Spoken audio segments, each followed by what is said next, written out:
J'ai appris mon métier dans la Drôme. Alors c'était un vieil atelier avec une très grande dureté de la part des ouvriers qui étaient encore... c'est la mentalité du 19e. Hein. Terre battue, pas de chauffage, les engelures tout l'hiver. Mais un patron au 19e, il avait été ouvrier, hein, généralement tourneur, et donc il était capable de faire absolument tout.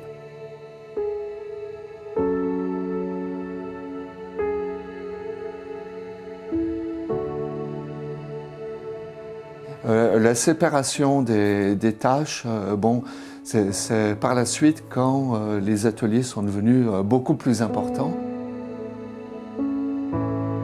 Ce patron, c'était un esthète. Il m'a appris des choses qui sont de l'ordre de l'impalpable et de l'inexplicable, de l'ordre de l'esthétique de la pièce et toute l'histoire, tout ce qui se rattache à la pièce ancienne. La fabrication de pièces qu'on fait soi-même et les pièces anciennes, pour moi, c'est indissociable.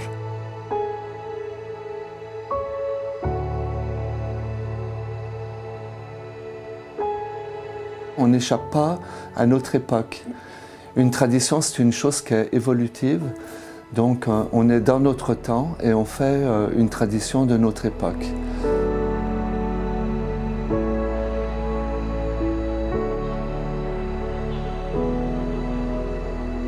En Savoie, c'est la religion catholique qui a imprégné, et effectivement, il y a une gaieté qui est absolument fabuleuse.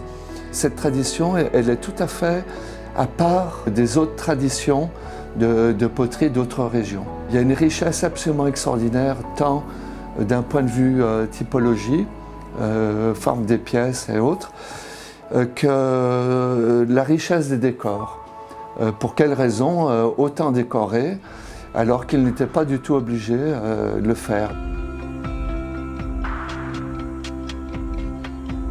Avec les maigres moyens qu'on avait, on a réussi à réunir une collection de 3000 pièces qui vont de la période médiévale jusqu'au début du XXe. La très grande variété en fait des pièces, ça correspond à une chose, c'est que imaginez que les familles étaient très très nombreuses. Et donc chaque personne de la famille avait son pot avec son décor. C'était ainsi que chacun retrouvait son pot rempli de soupe en hiver sur le coin du fourneau. Et la terre vernissée, c'est quelque chose qui est très enrichissant parce que c'est une technique qui apparemment est très simple et éminemment complexe.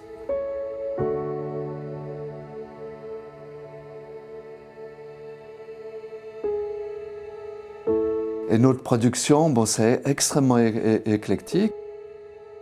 On a deux tâches bien particulières.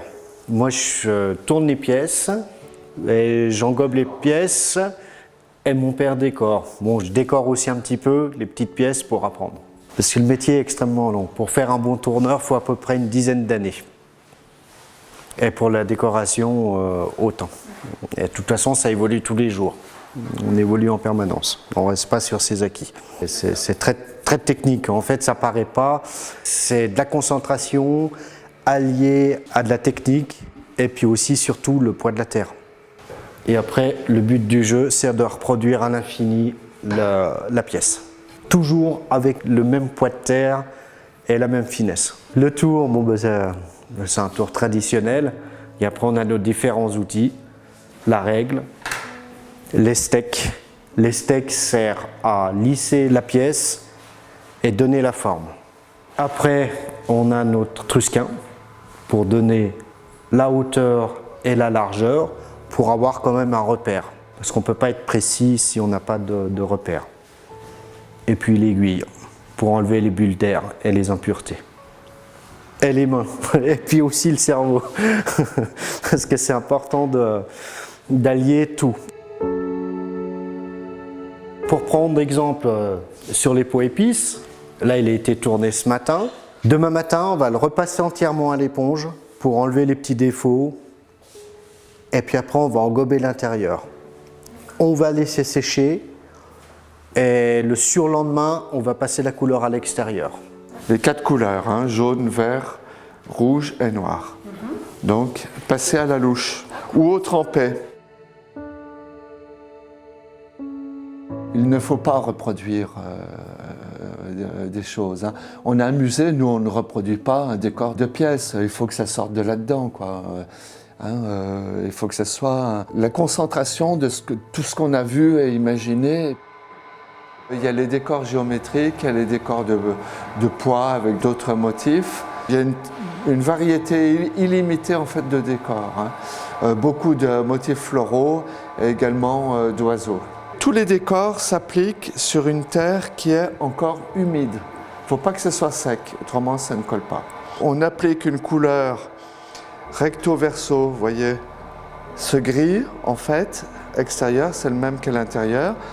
Ça sera du vert. À la cuisson, donc, la couleur va se transformer. Alors, on fait sécher complètement les pièces dans la pièce des fours et donc on bénéficie de la chaleur pour finir de sécher les pièces. Pendant 30 ans, on a cuit uniquement au bois, donc c'était 36 heures de cuisson à chaque fois. Et là, on est passé au four électrique. Vous voyez que tout est blanc à l'intérieur et tout, donc, à 1000 degrés, va se transformer. Le blanc, c'est l'émail va fondre et va faire apparaître tous les décors. Là, tout est terminé en fait, hein. On va cuire, on va mettre une douzaine d'heures pour monter à 1000 degrés. On va rester quelques heures pour faire un palier et on va laisser refroidir 3 jours. Au bout de 3 jours, on ouvrira.